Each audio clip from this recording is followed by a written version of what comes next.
Sorted out by Ndidi, Lookman, Evans, Dewsbury Hall, who is looking to get much more advanced than Ndidi. Clearly they've worked it out that it suits Dewsbury Hall's game to get forward, and Ndidi is happy to hold. Thomas, Madison.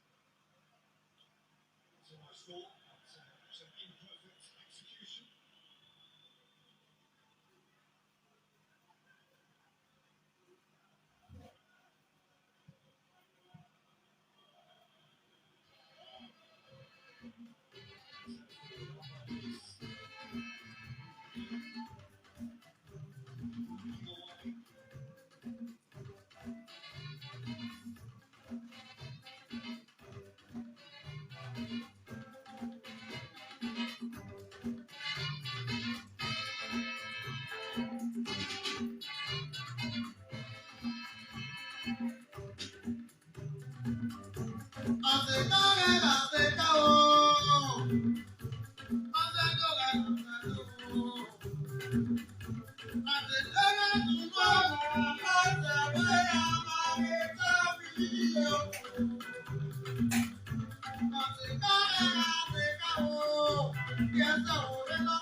All right. Uh, okay. Are you sure this is not too bright? Okay. Let's make do with this. Uh, why are both at 8 Okay. Good evening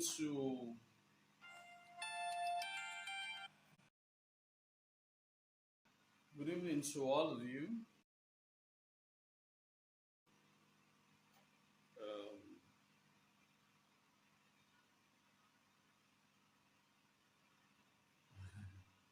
today's topic is going to be very quite exciting. Sorry about the network problem.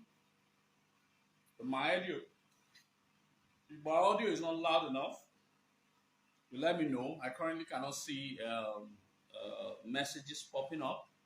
My admin, please follow up the messages. I think I'll use this other phone to monitor the messages that are popping up. Today is quite very interesting because we're going to be talking about very, very, very critical aspects of our history as a people, and we're going to be relating it with some recent trends.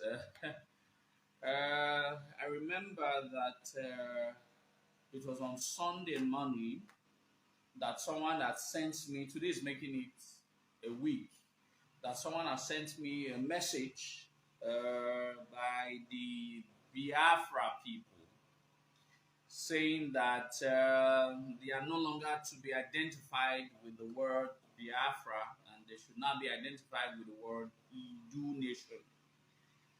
I was on my way from Lagos to Benin when I was told. I'm always with my laptop. I had to quickly type something which I called facts about Paidu. All right. In order for people to be abreast, we're not saying anybody shouldn't use the name of our forebears to form a nation that they wish to form. All right, but two things or three things are involved. They first of all will have to take permission from us before they can go ahead to use one of our fathers. I use the word one of our fathers because we've had an extensive intellectual discussion on this platform a couple of times where I've had to establish the concept of Paidu, where I had to say where Paidu was born. But what has eluded us before now was that who gave birth to Paidu? Who gave birth to Paidu? All right, it's a concept of our history that has eluded us for a while until about 2 weeks ago. Some of the works of some of our past notable historians, I was able to decode from the folklores and songs that have been passed from generations to generations about who was Paidu's father. All right, anybody can claim ownership of anybody, most especially civilizations that was built about the civilizations of the Edo people. Edo civilization is one of the most talked about civilization in the entire West Africa because we've been able to build something that is envied, something that other civilizations or other lesser civilizations lesser civilizations would have loved to have.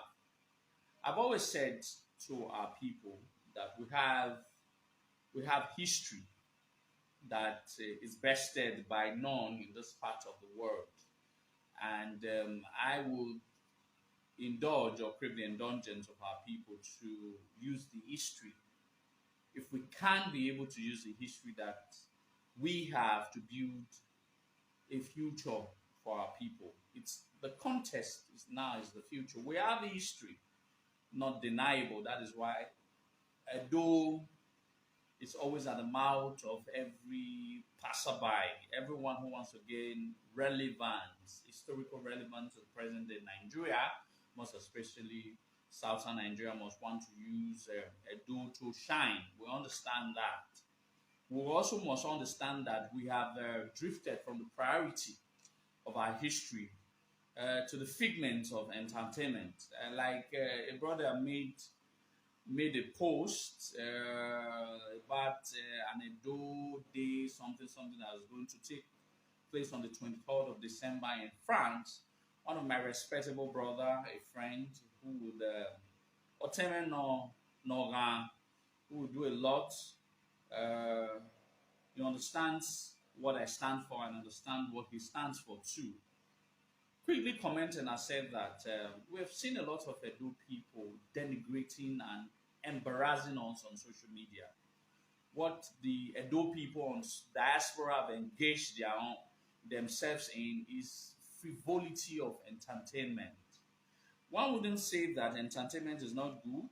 I am not saying that entertainment is not good. Why the reason why we criticize I'm not criticizing those people who are happy. But what we are saying is that this is a time that our history has been best tried.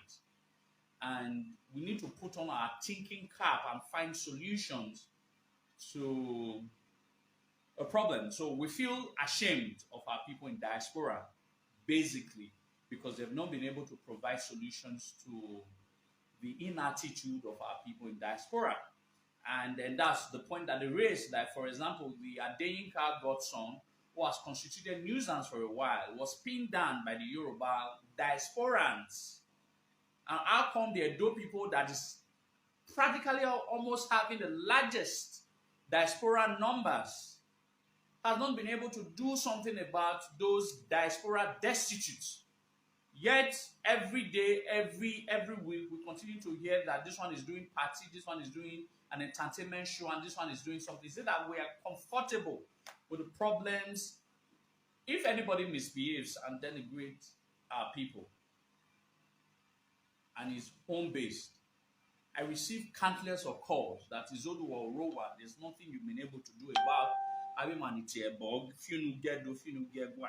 But when you read a webo, why would darling man if you get do in diaspora? So we are out sleeping. Instead, we are more interested in frivolities of modern day what I would call societal misdemeanor. So we have to prioritize what is our problem.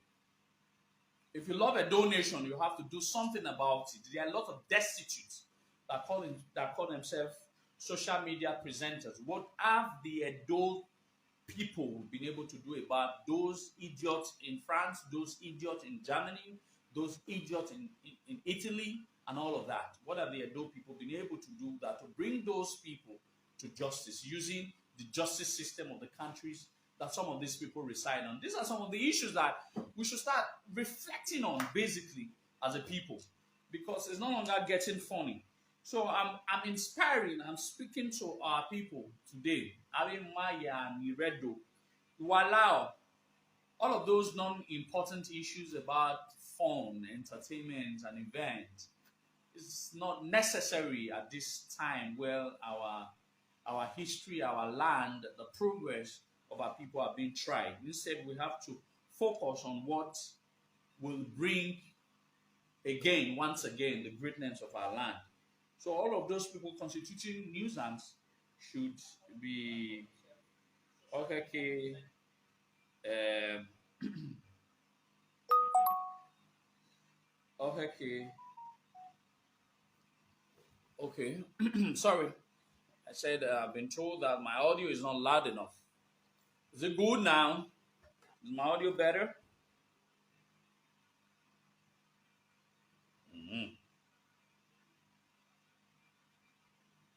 Okay.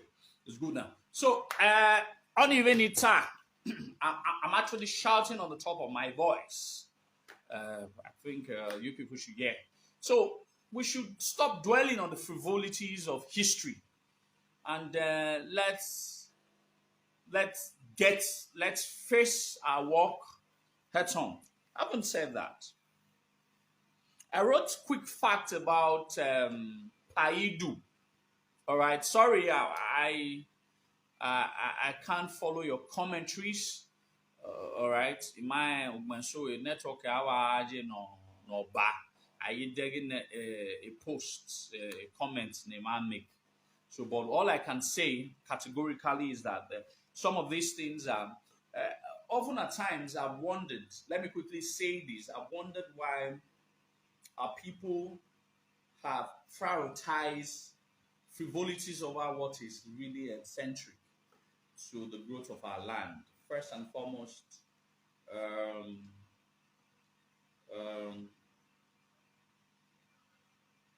propagandas are what our people love and not knowledge. I don't know why. People should be able to understand that what I spill out on my platform is supposed to inspire the generations to understand the very foundation of their heritage. Because I don't indulge in propaganda. All right, people who indulge in propaganda are being respected in the society. I'm not interested in that. I'm not interested in that. As you people have seen, I've not been very constant. I've been very business wise. I'm more interested in the growth of my business nowadays, and I wouldn't apologize for that, because our people have not been able to separate what is important to what is not important to them. The propagandas is what is very loud to our people. Propagandas are what interests our people, and I don't understand why, or people who the entire essence of their living is steeped in culture and traditions, get interested in things that are inimical to the growth of their land. It's quite very bizarre to me. But however, like I always say, our people need to wake up. We've not been able to understand what is important to us and what is not important to us. But I thank those who have been following me for a while. I'm sure that those who have been following me for a while can be able to attestate that they have been able to learn a lot to teach all the people around them of the essence of who they are. All right. Let's talk about Paidu. All right, the Biafra people have started and said that they own the concept of the Idu nation because the word has appeared in the syllables of the Biafra people. Well, when I publicized that work, it opened a lot of other intellectual discussions, most especially from other people who share some old historical ties with the Gala people. And most of the stories have been pleasing. 10% of the stories have been pleasing. I like to put history in the right perspective and make people to understand basically who Paidu was. First and foremost, I've said if you followed about 3 series I've done about Paidu and his children, Archive and Emi, I've made it very clearly that Idu was born in present-day Edo land. So Idu couldn't have been from any other tribe. There is an extant folklore that substantiates that. This is what we rely on. Utogbe, Utalaka, Evaniana Bidu. This is a concept of what I've relied on. This is what our ancestors have passed on from generations to generations. I went further in one of the series to say that the Obas of the old were paying homage, not just the Obas, the Ugisos were paying homage to a priestly king that the Europeans of that time had referred to the great potentate of the interior. The great potentate of the interior. In about 1488, one of the most famous voyager, his name is called Bartolomeu Dias, a Portuguese sailor, heard about the story of a king or a priestly king that the Obas of Benin paid homages to. He heard about it. He heard about the story.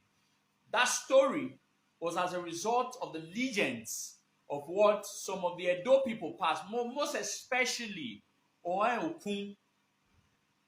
Okun, who was an ambassadorial representative of the Oba of Benin to the Portuguese monarchy, King John II. All right, he gave a report that at the installation of every Oba of Benin, they must go to a place to pay an homage to a king. All right, now there was a legend, if some of you are not aware of the legend of Presley King.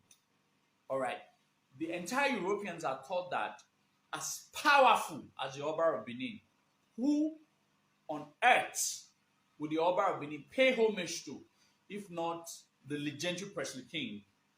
But unknowingly to them that the Obas of Benin were paying homage to a man now regarded as the progenitor of the Edo people, called Paidu, which the Europeans of that time as referred to as Ogene. There was a publication that was publicized by our Yoruba brothers a few weeks ago. I was so busy I couldn't attend to it. Thank God, Erimage, Mr. Paul, Dr. Paul Ibeneweka attended to. Some Urubos had said that one of the Obas of Benin was an Urobo person, and they called it Oriogene. Well, I want to shock our Urobo brothers that Ogene is not an Urobo word. It's an Edoed word. It's an Edo word that is still commonly used, but not commonly. It's still sparingly used amongst the Edo people. One of the appellations of the Oba of Benin is Obiogen and Nuhe. I've challenged a lot of Benin historians before now and after now that Uhe, that was referred to in the history recorded by our forefathers, all right, and also being told or being documented by the Europeans has nothing to do with Yoruba land, has nothing to do with Ile-Ife of present, has everything to do with present-day Kogi State. I have said it a million times that the appellation Oriogen and Nuhe, nobody is referring to it, to anybody in Osun State. It's Paidu that is Ogen and Nuhe. So when Oba of Benin is being referred to as Oriogen and Nuhe, it's being referring to the son of Paidu. I've said it severally. People, for whatever reasons, don't want to take the historical correction or historical mistakes some of the earliest historians of Benin has made. We have no historical inclination towards Osun State until the eras of the Calaveran. What we've had, the relationship that we have had with the Uhe people has transcended beyond 10,000 years. And that was Paidu. So it is rather very misleading for people who do not know their history beyond 2,000 years or 3,000 years to now tell us the Edo people, whose history has been well documented beyond thousands of years, to say that they own Idu because it is being referenced, it's been acknowledged by their people. So Paidu couldn't have been a small personality. Otogbe otalaka, Evanya bidura meo, Evanya bidura meo, Evanya bidu. That is the folklore of the Edo people. The Edo people had understood that Idu was born, but for an extant years, people really did not know who gave birth to Idu, and I went further to say that the father of Idu is called A. A means gain, means profit. Women. Baby need there. Gain, profit.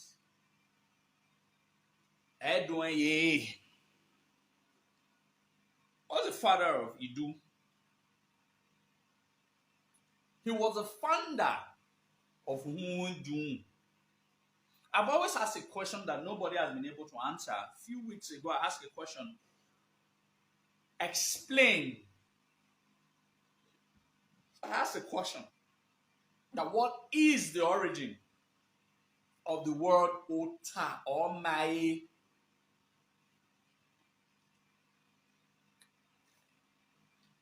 Nobody has been able to answer. Dr. Paul Igbeneweka attempted to answer what it means. Literally, what it means is Ota or Mai, evening tide or evening tide, favored A. The question was, who is that A? A lot of people had mistook A for Gisoe or A. That was not true. There was an A that has been part of the very beginning of our history. Long before we started having kings in our land, God kings in our land. And that A is the founder of a place called Idun. Coincidentally, thousands of years later, Ogisoe also moved the palace to a place that was established by the A of that old. And that A of that old is the father of Paidu. But like I said, in those facts, because Idu was a prominent figure, the chroniclers of our history, the Ugoron devised a means of starting a recorded history of our people from the time of Idu and not transcending it beyond. They find A and making Idu as a personality.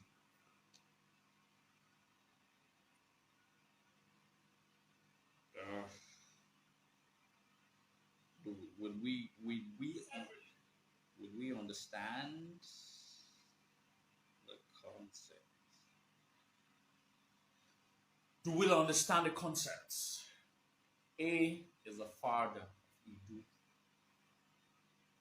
But Idu played a remarkable role in the history of our people that made historians of the old allude that Idu is the founder, is the progenitor of the Edo race. But even in the folklore, the stories that was passed down from generations over generations have been able to tell us the relevance of A to Paidu. Paidu left Edo land and became a priest king, or a priestly king at Uhe. Now get it. Uhe is not really a place. Uhe is more of an ideology. Get it? Uhe is not really a place. Uhe was more of like an ideological civilization. Everybody, the Igbos, the Yorubas, name a lot of ethnic groups that are existing, the Nupe, the Ibira, the Gala, all right? They all traveled, all right? They all traveled to a place. All of them collectively founded, all right? And they called that place Uhe. Like the beginning, like a place of abode, like the beginning. Uhe became a home for multi-ethnicity, or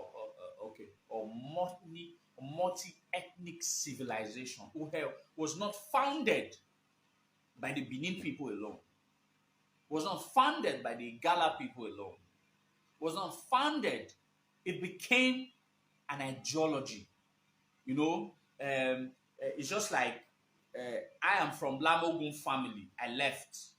A Lamogun family representative, a Laisho family representative, a Laveze represented, a Laire, a Lamosun, a Laogele, you know, all of them coming together to form an ideology. That ideology do not belong to only Lamogun family, no, do not belong to only Laisho family. It belongs to everybody who have become a place like a melting pot of various civilizations that nobody in the extant history can make claimacy to. All right. Each of these various ethnic groups produced kings and rulers that administered over the people.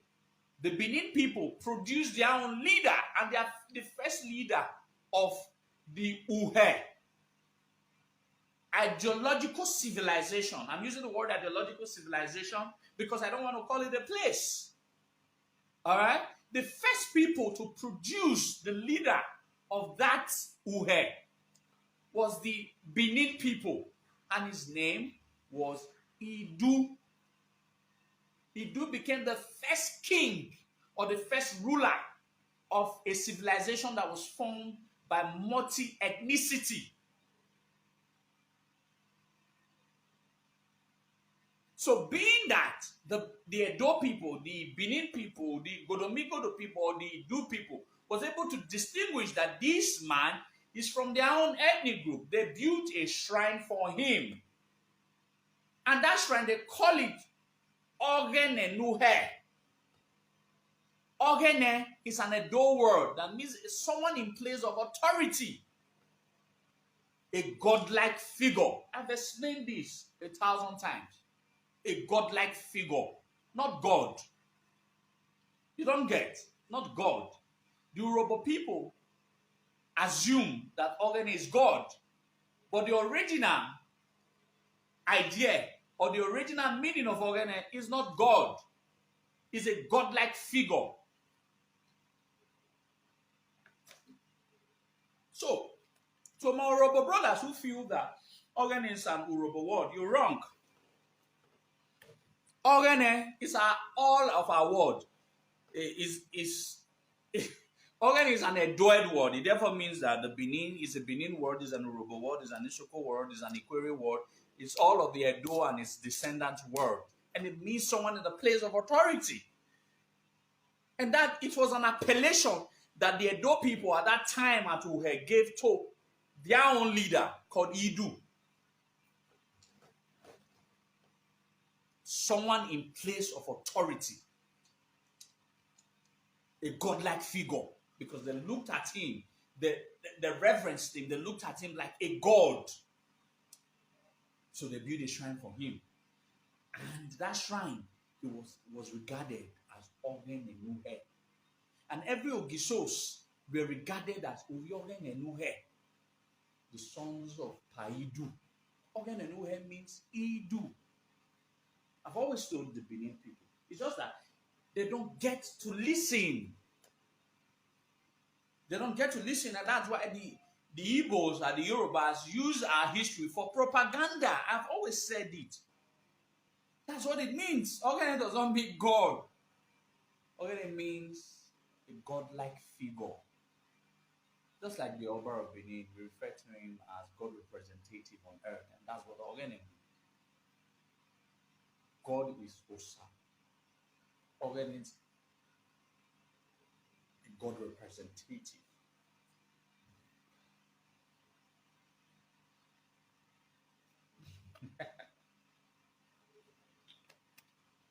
But people need to listen. I might not repeat this topic in the next 6 months or 1 year, so listen. We have to learn what Ogene means. Ogene, when the Oba of Benin is being regarded as Oyogen Enuhe, it therefore means that it's being what it means when you translate it. It means that the son of Paidu at Uhe. And that Uhe has nothing to do with Ile-Ife. The families that greet Lauhe, I'm telling you today, the Uhe that you greet, Lauhe, has nothing to do with Ile-Ife. In Osun State. That is why Professor Obayemi, one of the renowned Yoruba historians, said that witch of the Ife. Like one of my Gala friends told me this morning, that Ife is different from Ile-Ife. According to the Galas, Ife is also regarded as Uhe in their own language. But in our language, we have maintained the originality of that word, Uhe. That is where, at the time we had issues in our present-day Edo land, we migrated, we became our home for hundreds of years before we returned back. So some of our Gala people, that one of 2 or 3 of our Gala friends, they were trying to say that the Benin people came from Uhe. And I was, no, you are wrong. We didn't come from Uhe. In the first instance, Uhe is not a place. It's not owned by anybody. It's an ideological civilization. People came from different multifacets of the world, most especially in sub-Saharan Africa, and they came to form a civilization that is bounded by an ideology of survivor. All right, nobody owns Uhe. But because Uhe became very spiritually dear to the Edo people, subsequently when we now stabilized in our Edo land and I had kings, some of these kings, in order to maintain the purity and spirituality of their existence, continually traveled to Uhe to propitiate at the shrine of Paidu. And every year, or at every end of the Ogen Enuhe had a priest. The Benin's called Azama And I went further in the fact of Idu for you to understand that the lineage of the Oloton are direct lineage of the Azama, who was one of the chief priests. It's just like the way Oni is as a chief priest to Oduduwa. Just like Azamanuhe was a chief priest to Paidu. So he was regarded as Azamanuhe, the chief priest to the shrine of Paidu. So when it became uncomfortable, when Uhe started having a lot of these people who came together in the first place, all right, to form that civilization, now begin to emigrate, now begin to leave, Uhe now declined. And it was no longer convenient for the Obas of Benin to pay tribute and homage to that shrine. Instead, what Obaiwa the first now did, who was the last Oba of Benin that visited Uhe for a pilgrimage, what he now did, he now built a replica of that Uhe shrine. He now built a replica of that, what's it called? He built a replica of that shrine that was built for Paidu at Uhe. He then named it Ehimidu, because it was no longer convenient. It's just like if it's no longer convenient. Hold on.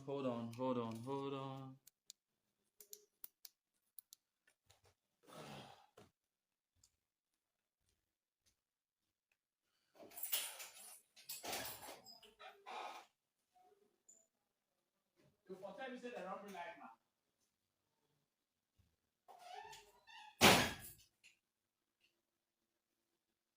Okay.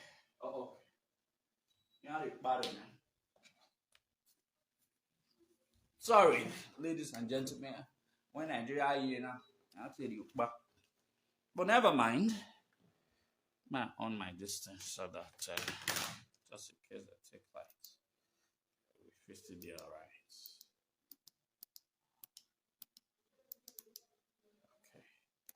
Okay. Let me use this.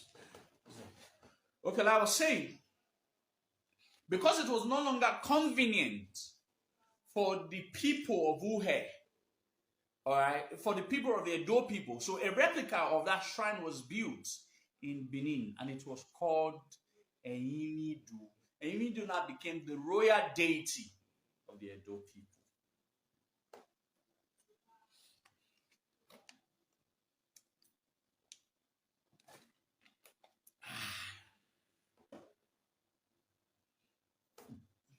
So it's a very interesting thing for us to now talk about the genesis of our history, because it's getting to a time. Thank God some of us are very much equipped, even if we don't get to talk about it all the time. But please, let us pay attention and open our head to understand it.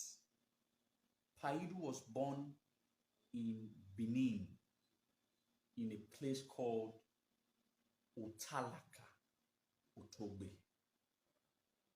There was a natural catastrophical phenomenon.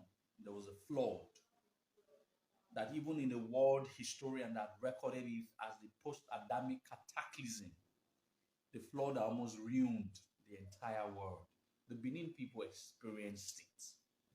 They needed to leave because we are close to the Atlantic shores. We're close to the water body.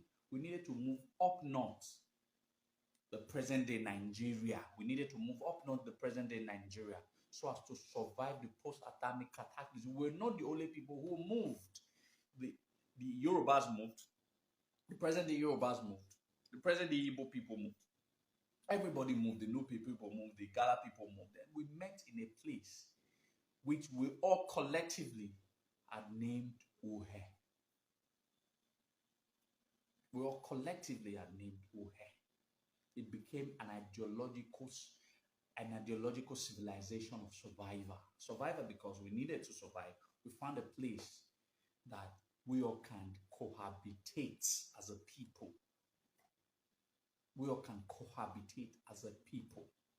And that place was called Uhe. Nobody owns it. But the first ruler or the first leader of everybody that eventually came together was chosen from the Edo people, and his name was Idu, our father. And it was that Idu who eventually died and was buried at Uhe, but he was not born there. He was born in Edo land. He was never born there. He was the one who led his people up north. All right? He was the leader of our people, and that's why history remember him very well, more than even his forebears. We must get this fact very cleanly. We must get this fact very cleanly. He died there. A shrine was built for him, and a chief priest was given, and that chief priest was called Azama, the present Olotons of Benin. After he reigned and he died, his people had built, he had children. It became very unstable because all the tribes produced leaders who wanted to sort of, I don't want to go through deep, wanted to exterminate the Edo people, most especially Paidu's sons. The Idu children and his relatives had no choice, knowing fully well that the flood has rescinded, needed to travel back to their land. But don't forget, all of these, there was already cross-fertilization of ideas between all of these distinct ethnic groups at Uhe. So Uhe is the melting pot of various ideological civilizations. So if anybody is now claiming Idu,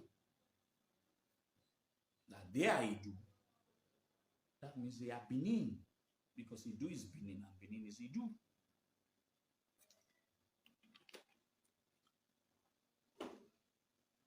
So we must pay attention to these very important details of our established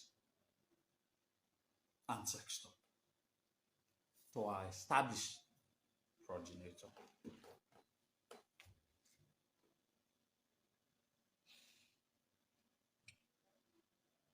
Idu Atokbe. Idu is the father of every Benin man, Benin woman, and their descendant or its descendant. Not because it was the first man that God created and all of that. It is the first person that the history could visibly recognize as an Edo person, as a Benin person, as an Edo person, as an Igodomingodo person. And that's why it is convenient for the ancient keepers, the Uwaron people, the chroniclers of our history called the Uwaron people. They were able to keep that history that was passed down from generation to generation. I've been talking for 36 minutes. I'm already having a headache. Can't really shout. I'm already having a headache.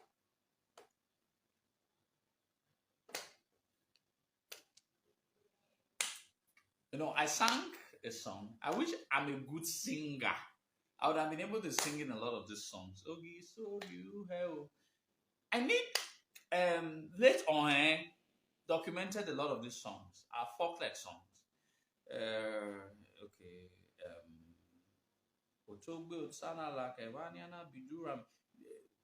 Ohen also sang a song about Ogi, so you hair. You know, I think I sang it the other time. Okay, kuhere. Omonosia iwana ona huvi uhe. Not Ileife. The Beninese understand clearly the difference between Uhe and Ileife. It's also very funny that our people now begin to mistake and they do it proudly. The Beninese understood, could not have mistook Ileife for Uhe. It was too visible. The Ogisos of the old never traveled to present-day Osun State, or the Ile-Ife of Osun State was not existing in the times of the Ogisos. They didn't travel there. They traveled up north. The history was passed down from generations to generations. That at every August or October every year, that the nobles and the king must go on a voyage, a pilgrimage to a place. It didn't start from the urbans. It started from days of Ogiso. Starting from Ogiso, so it couldn't have been in Ile-Ife. Ile-Ife wasn't in existence at that time. The Benins have never had any interactions, notably recorded by any historian, both in Yoruba and Benin at that time of history. So there was a place that the Benins used to travel to that was never in present western part of Nigeria or southwestern part of Nigeria.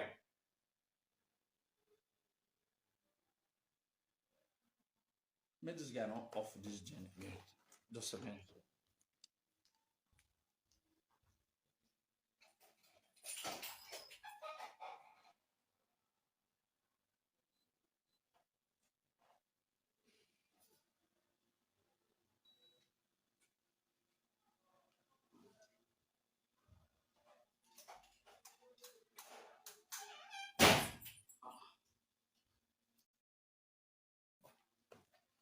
Sorry. So, like I was saying, then why do we not mistook? It's a question I've been asking. People should give me answers. Okay. Anyway, I've said my own.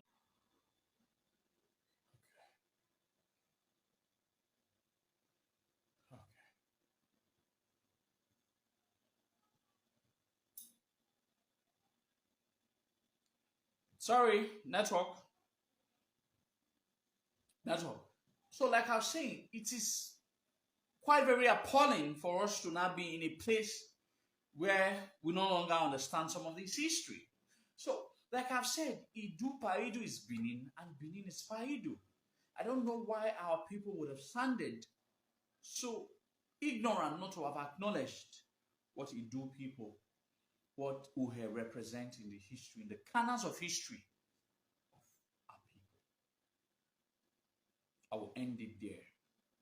Sorry, I'm not seeing your questions, so I will not be able to answer some of the questions that is being currently asked. Apologize for that. Sorry, network. But however,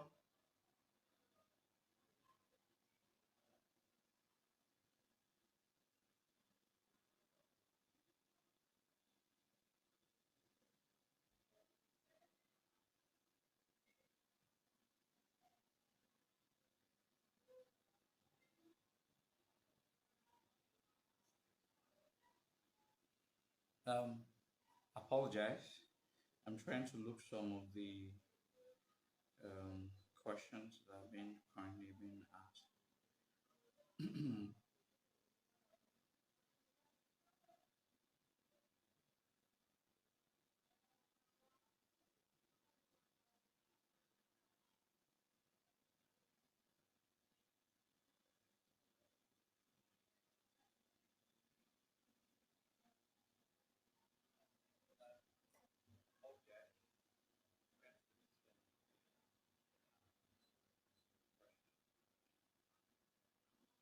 Okay, my brother, sorry, I'm reading from here, from the other of my phone.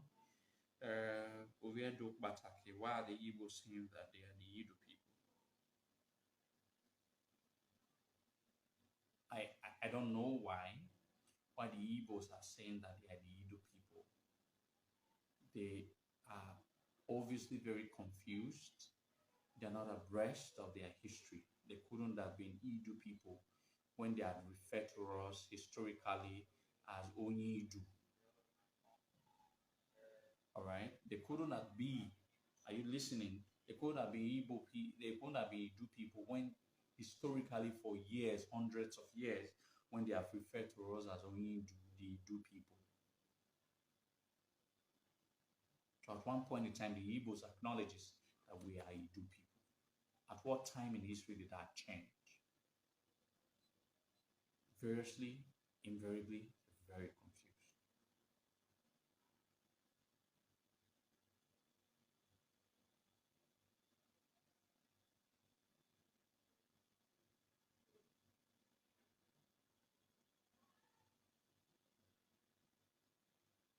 All right, invariably, they're very confused. Sorry, I'm not seeing your questions. Otherwise, I would have been taking to. I'm just trying to read some of them, but I won't be able. I'll get distracted. Like I had two topics that I want to deal with. I don't want to not deal with the other topic. So instead, I'm going to.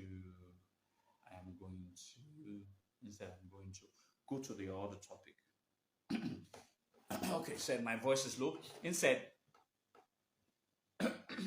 I'm shouting. I don't know why my voice is low though. Okay, I'm going to be dealing with another topic. Like I said before now, that I'm going to be taking two topics per Idu. I think I've talked about it. It's something that we'll keep talking about. If you have any questions about it, once I'm done with this live video, I'll go back and talk about. But now let me deal with the other topic. Someone sent me something. My friend, my brother, Cash, I've forgotten his name on Facebook.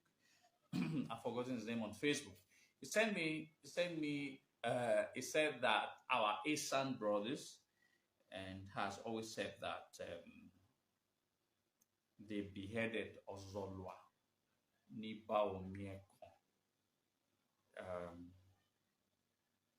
That they beheaded or they killed. I don't know, but he used the word beheaded by Onoje of Uromi. Well, that is true and that is wrong. That is true and that is wrong. Well, I don't think it's anything for anybody to be proud of.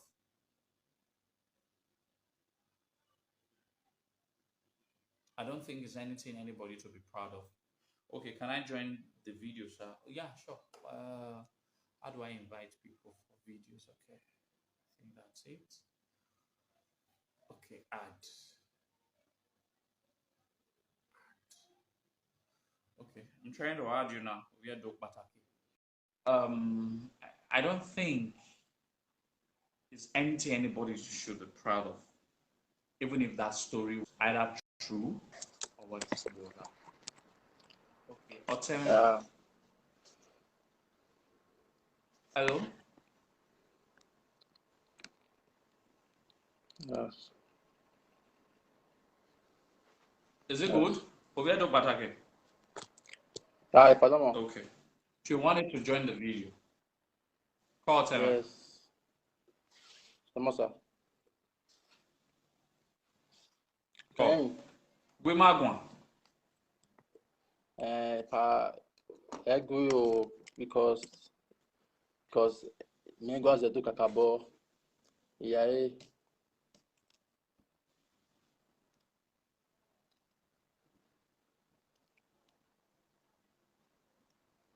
My Nuta, I can't hear you.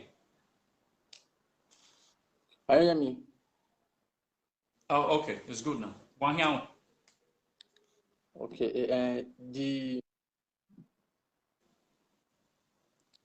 The story concerning about say the Esan killed Oba Ozolua in Esan land during the battle between Esan and Benin.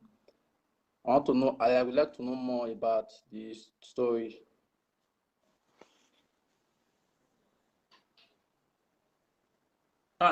That's just only in the Agwan kind of. Okay. That's what I want to talk about now. I don't think it's a big deal. Okay. Can you run one?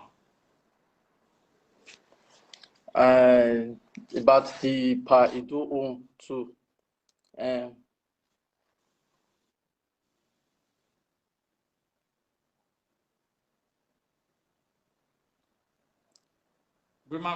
Igbos are actually saying that they are the two people that they own the land of Benin.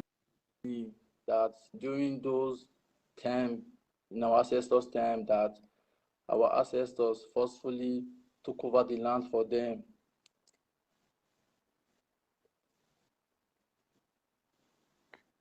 Took the land from them. So I would like to know more if that story is true or not.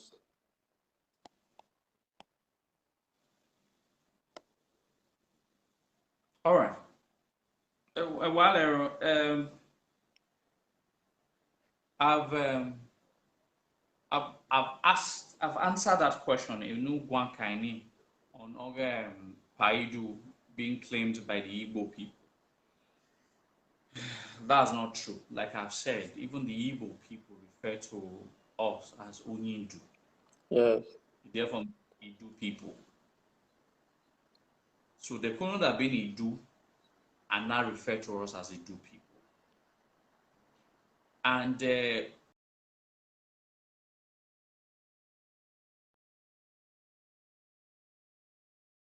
are the people of Ikotomigodo that they also own the land? Okay, no problem. All right, I will answer then. I will answer the question now. Okay, I have to end that. They don't, first and foremost, they don't own the land. They don't even own any priest. According to their history, they came from Israel. When you come from Israel, you don't own any of these lands. Even the Edo people, we have history that can be older than even the Israelis. All right, that can be older than even the Israeli. All right, but one thing that is certain you must understand is that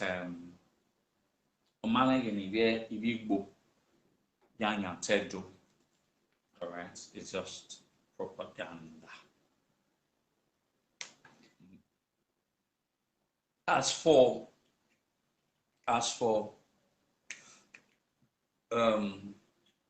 Mary Atai, as for the other one regarding Ozolua, and that's what I want to talk about. I don't think it's a big deal historically to talk about that history. I don't know why it's a big deal to some of our Eastern people to stress on the issues that are not big deals. Quite all right, Ozolua was shot with a poisonous arrow at Uzier.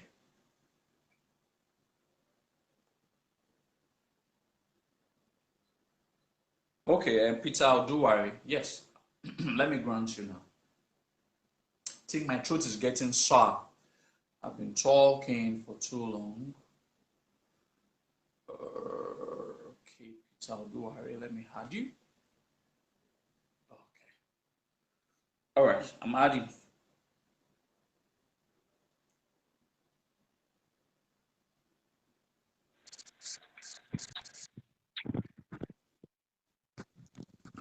Hello.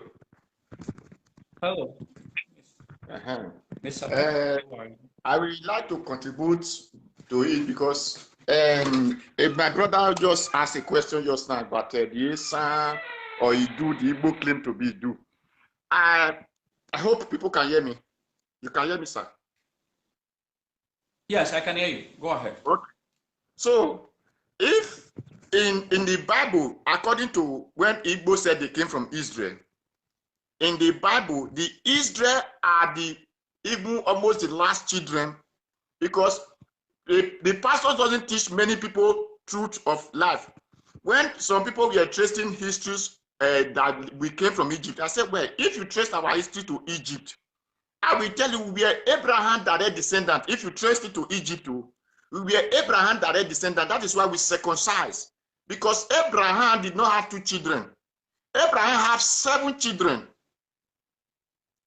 And they are in Genesis 15. Abraham has 7 children. But what we hear from people is 2 children. Abraham gave birth to Ishmael, this and that. And Abraham have 7 children. Because after the Isaac and Ishmael, he married another woman that gave birth to 5 children. And nobody, no preacher ever said that in the Bible. That is why before the white man came to our land, we circumcised. So we had the direct contact to God already before any other people start generating. So if people want to go through the Bible, I will put it that way. Then, if really we want to go to the other side that say Idu, we are the originator of Edo land, my brother, that is completely what people did not understand. Otogbe, Ote Alaka, Ayana Bidu, that means Ogbe land has been there and Alaka land has been there before Idu was born.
Left from not just because Ezomo came to fight for his brother. No, they were origin of a place before going to Eastern land. Hello? Go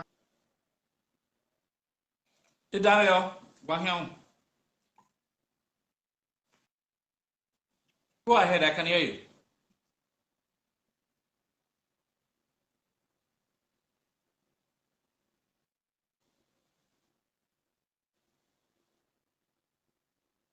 Hello?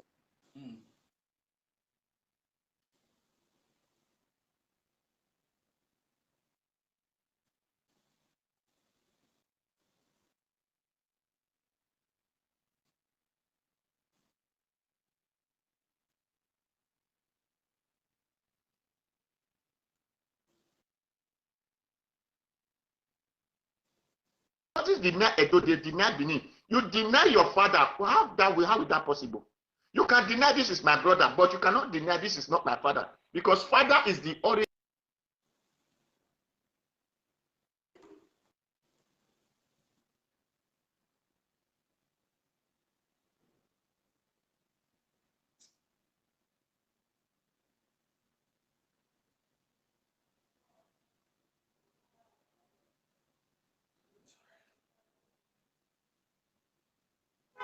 So I needed to Mr. Peter Oduwari.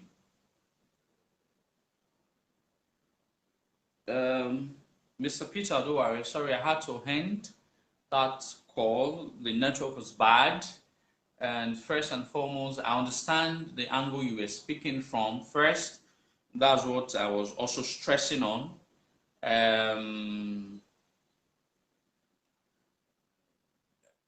Idu is not the founder of the Edo people. It is our recognized founder. The history had already talked about that even Idu was born. And I went further to say that it was his father's name was E. So the history of the Edo people has transcended beyond Idu. But Idu became a personality that is worth to note, that is huge, all right, that is recognized, and he was not given the founder personality, but he was actually never the founder. One cannot really tell who founded the Edo people. The Edo people has always been here, created by God himself on present-day Edo land. So it therefore means that Alaka, Ogbe, had been here from Itebite. Itebite means for eternal. I've been here for since people could record history. All right. So, all right, I think that's what I can really derive from what Ipa Peter Oduwari had said. This is not supposed to be a topic, please, my brother. Well, I don't know what you are referring to, Prince Gregory, Daniel. I don't know what you referred to that. But what I was saying as regards the Ozolua being killed, I'm not a propagandist. I don't get involved in ethnic rivalries and all of that. A lot of people ask me that question. I wanted to just proffer solutions to it. Well, I don't think that it is worth discussing basically that Ozolua truly, I'm not shy from history, whether it's convenient for some of our people or whether it's not convenient for some of our people. Ozolua was truly shot with a deadly poisonous arrow at Uzziah. And he didn't die at Esaland, he died at Irwa and was buried at Ogbe. All right, was buried at Ogbe. All right. But people could take pride in that part of our history, but really do not know the preceding history before what had transpired of Ozolua. To be sincere, Ozolua is not an Oba that I really like because of his because he never really understood brotherhood. I would not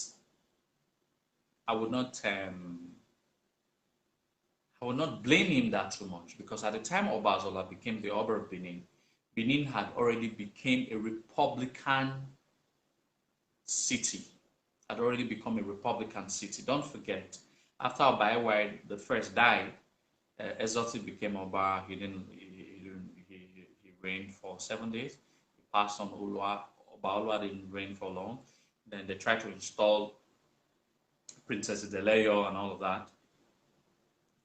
Then it took, the Benins were left without Oba. People don't talk about that story for about 3 years before Zobana accepted to become the Oba. By the time he came, the people who fought war with his father, the likes of Inekridi of Obelaka, this powerful warlord at the man that almost defeated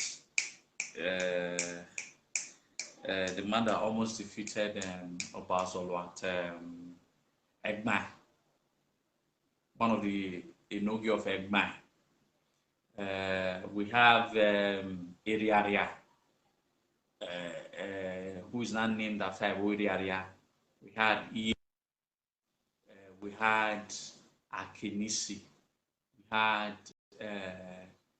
Ezuku, we had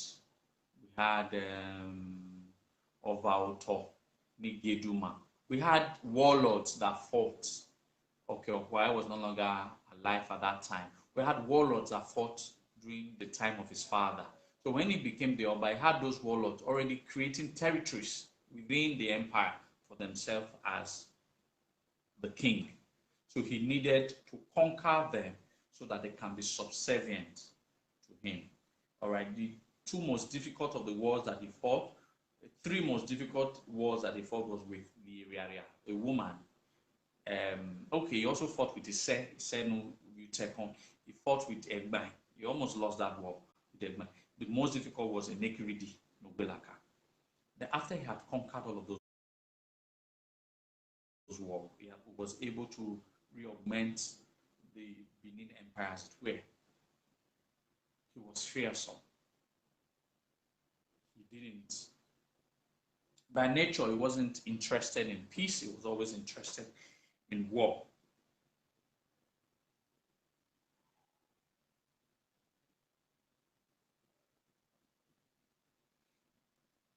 He wasn't interested in peace. He was interested in war. All right. At that point in time, he wanted to fight every other place. So he had asked a question: where I have fought every war fightable. I have fought every war fightable. Where is the place that I will have to fight that I will lose? He was told Uzziah. Why?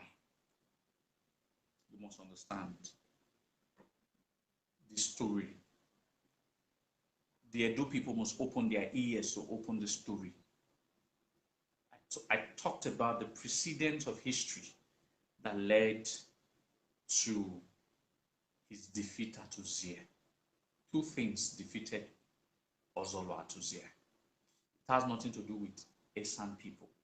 It was already predestined that he would lose that war. When Obaewa first had lost, I think I've talked about this story, this history before. When Obaewa first had lost two of his sons the same day, Izoduwa and Goboiwa, he couldn't sire other children. All right, until a medicine man who came from Uzziah gave medicine for him to sire the three other sons, that all of the three other sons eventually became the Obas of Benin: Ozolua, and him. Now, when they gave him the medicine, when they give Obaewa the medicine to give birth to Prince Okpami, and heavy rain fell. I've said the story 1,000 times. And heavy rain fell. And the Uzziah, native doctor, gave a prophecy to Obaewa the first that whoever son that he uses this medicine to sire, to give birth to, will one day in the future wage war against the Uzziah people, and he will defeat the Uzziah people. Obaewa the first was not comfortable with the verdict and the prophecy of the native daughter that had made it possible for him to give birth to his later children. So Obaewa made a prophecy at that instant, and he said, any of my son that dare wage war against the Uzziah people, for the gift that the Uzziah people had given to me by making it possible through one of their sons for I to give birth to other sons, he will go and never return to Benin. So there was a prophecy of death by Ewa upon any of his children that dare wage war against Uzziah. So the fate of Ozolua was sealed that day. It has nothing to do with the Uzziah people. Ozolua waged more war than his father. He had only one nickname, Nibaomiekon, the conqueror. He fought more war than even his father, Ewa the first. To be true, fought more war than Obaewa the first, nicknamed Ogidigan. It was called Nibaomiekon, the conqueror. Onibaromi.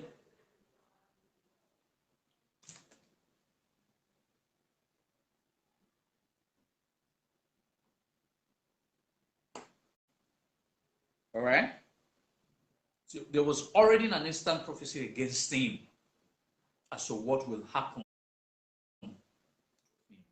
So at the time of Ozolua became a warlord, had fought more wars, had fought several wars.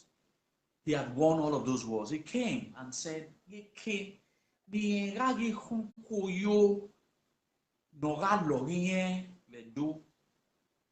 one of his jesters told him, Iyino nera ye wa ya yedo uga uzia unyu ya yedo. Ina said ye ga uzia ye gare. It was just a matter of pride. He had said, I will go to Uzziah and come. He had asked because of his high-handedness that where would I go? I've fought all wars. I've seen it all. I've conquered it all. Where would I go that I know that the war would be difficult for me to fight because I need to fight more war? Every other wars that I fought were very easy for me to fight. And someone told him, the jester, one of his jesters in the royal court told him that there's a prophecy that if you go to Uzziah, you will not come back. And they said, that is the kind of war. I love that kind of challenge. I want to go there and see whether I will go and I will return back.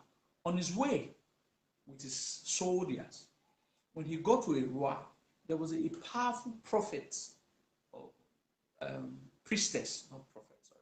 There was a powerful priestess that told him, Ozolua, ege Uzziah, ewa kunkunwei, uga Uzziah. A powerful priestess already had told Ozolua that his umbilical cord was taken from Benin because of the prophecy his father had many years back to be planted at Uzziah, that if any of his sons ever dare, in short, Ezoti, Olua, Ozolua, umbilical cords were all planted at Uzziah. They were never planted in Benin, to ensure that the prophecy of their father, that any of his sons dare to carry war to Uzziah, they will never come back. Ozolua took that war out of every entreaties not to go. He went to Uzziah. He fought that war and he won. According to the prophecy of the medicine man, the native doctor, that this son will come to my land and conquer me. Two prophecies were presided. One by the native doctor. He said that he will come and conquer. This is what our Esan brothers will never talk about. Ozolua went there, one that was squarely, but there was another counterproductive prophecy that said he will never return. At the height of his victory, listen, at the height of his victory, suddenly, his soldiers that have stood by him and fought with him for decades, for years, grew weary, grew annoyed of the incessant war that Ozolua has fought all the years, wars that were uncalled for, wars that were not necessary, wars that were not important. And they said that if we keep on, if we have this king to keep on ruling over this vast empire, we will continue to fight war for the rest of our lives. Instead, some of the warriors of Ozolua plotted a coup. I know I never said that if I get to this point of history, I will just eat Taifua, but let me just go ahead and say there's nothing big deal. Planted a coup with the Uzziah warriors and told him that Ozolua by nature is a very strong medicine man. Nothing can ever defeat him. That is because of Ewu. I can't remember in Edotie, no Muyo. It's the clothes that he put on is well saturated with medicine that nothing can defeat him. But his weakest point is that whenever he takes whenever he wants to take his bath, that is his weakest point. At that point, he will pull off all of this medicine that protect him from losing. He said, by the time he's about to take, they were telling the Uzziah warriors that were fleeing from the war zone, that at the point he's about to take that bath, because it is the weakest point, he will fortify his military troop 5 times over, because he knows it is at his weakest point. And there is a particular drum that the Benin warriors will play. And when they play it, that is, he's about to take his bath. So every of his military officers must be at alert, because they know that is when their king is at his weakest point. He said, at that time, when you hear this, they showed them, they sort of described or explained the sound of the drum, how it sounds like to the fleeing Uzziah warriors. That at that time, when you hear that sound, that is when you will strike. And that's exactly what happened. Ozolua was about to take his bath. That band was played. Uzziah warrior had approached. Now, most of the warriors that were supposed to protect Ozolua had betrayed him. All right, betrayed him. There was already an extant prophecies that said that he would not come back. All right, at the time they had allowed the Uzziah warrior, one of the Uzziah warrior, to shoot a deadly arrow that penetrated his skin. He was shot with a poisonous deadly arrow, but he never died at Uzziah. So they knew when he was shot that he would not survive that shot. They ensured that he doesn't survive it. They had to quickly rush him down to Benin. On their way to Benin, exactly when they got to Iraq, exactly where the woman, the priestess, had made that same prophecy, I told him, Otonari, he died. And he was brought to Benin. I was buried amongst his forefathers.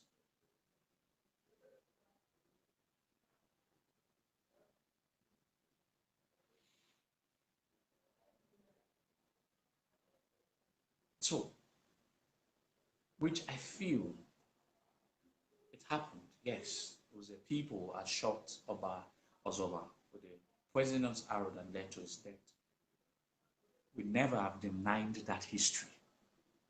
It is not a shame for us. There was already a prophecy by his father that it will happen. So it is not a shame for us. But if some of our people, misguided people, now rub it in our face that they defeated one of our kings, I don't see it as a big deal, because the Oba of Benin was also their Oba, so they have defeated their own Oba. So I take all of those things as frivolities of history. They don't catch my attentions because they are never really important. So we shouldn't be carried away.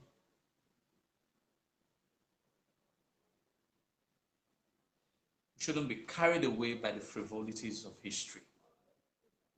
I haven't said this something. I said Uzziah people. We shouldn't be carried away by the frivolities of history. They are not important. If anybody sees that they are important, that they defeated Ozolua, oh well, that's not a big deal. So that means they defeated one of their own. It's not a big deal. To me, it's not a big deal. Such you win some, some. Well, it wasn't a war that was lost. He was betrayed by his own soldiers, and he fed to the caprices of his own high-handedness. And that's what played out. Otherwise, why would he have waged war against his own people in the first place? Well, if he did, and he had a judgment of his own ancestors, and so be it. I don't think that is even important. That is even anything that any adult person should grovel about or be sound about. Even Bavorame was also defeated, so there's nothing to grovel about.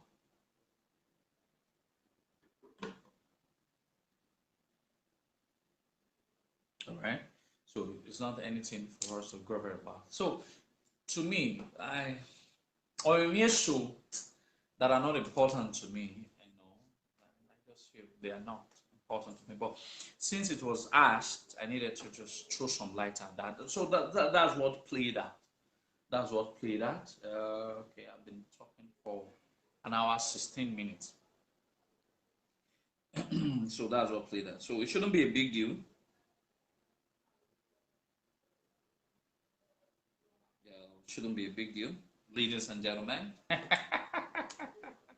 It shouldn't be a big deal. So if any of you want to come and talk, just let me know so I can bring you all so that you can say one or two.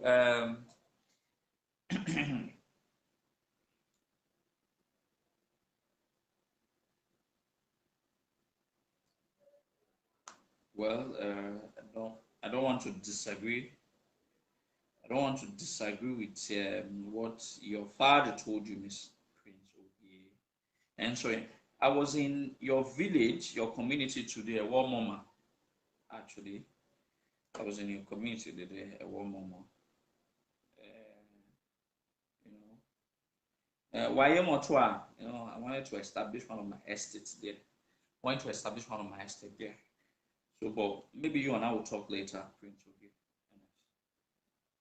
Okay. All right. Let me add you, Mr. Prince. Okay. Prince David. Okay. Add. Okay. Don't mind my network. My network is not that good, Nigerian network. But let us have Prince. Good evening, my brother. I'm from Benin. What are you doing? Call time. Call time. Call me here. Ovie why Ogidigan. Ehi. Ovie Ozolua ni ba omieku. Obogi jeme. Ibene why Obiyan. Why Obogi rame be Wu Ozolua Obiyan. So from your story, let me use English. So from the storyline you gave, it was actually the true story. That was what I was trying to come out and also share out to the people. But the name you call him, the name was called that time. That time there was a problem already in Benin after the killing of Enegbigidi, Nugbilaka. They were now calling him Ozolua, Ni Barao, Nemekwoma.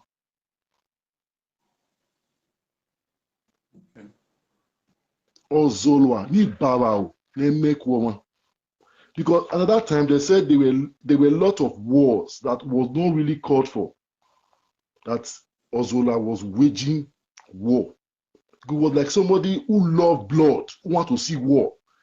That's the reason why the Benin make a parable that says, Orioba Fride, Orio Zolua, Ebetu.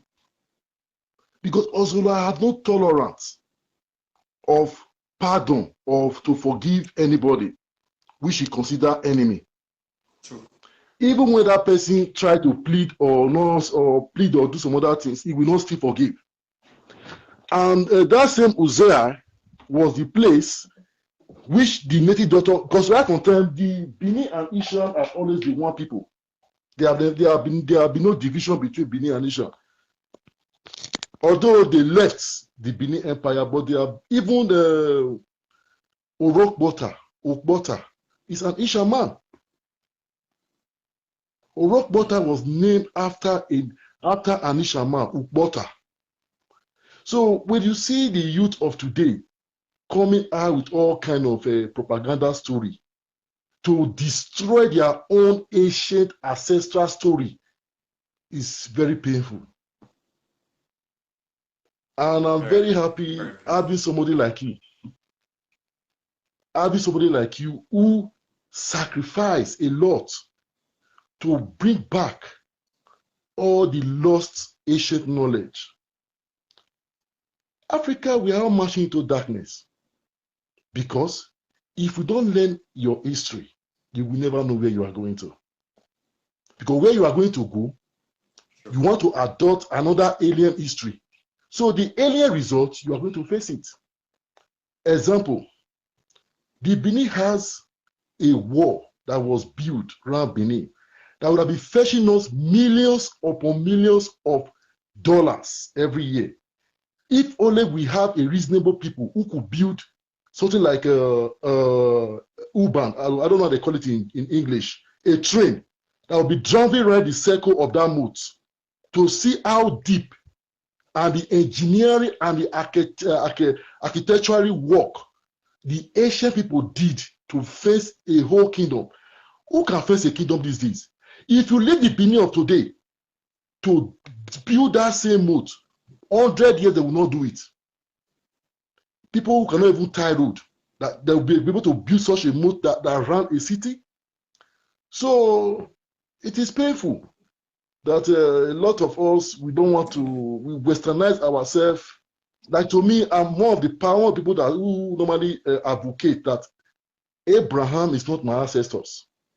And I cannot be the bloodline of Abraham because every family has its own family tree. Your bloodline is what you transfer to your children. You cannot go and take a bloodline of another man from Arab country to give to your, to your child. Meaning that child is not your child. If it's your own biological child, he carry a blood after you. Your DNA code is what is running on the body of that child. That has nothing to do with religion. Knowing God is by your good work and by faith. God, if you want to know God, it doesn't mean if you are Olokun server, you don't know God. You can be serving Olokun and you know God. Because all these things we see today are all elements that work with God. Both the water, both the rain, like the Christian God, he work with fire and thunder. So we will not say now when thunder strike is a devil that is striking. All right, sorry. Ote Davis, sorry. The network got bad. Nigeria Wahala.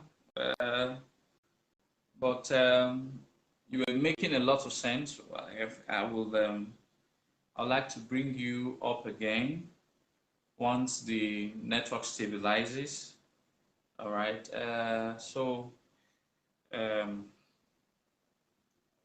I just pray the network gets better, so I can bring you once again. So that okay, I think let me try and bring you once again.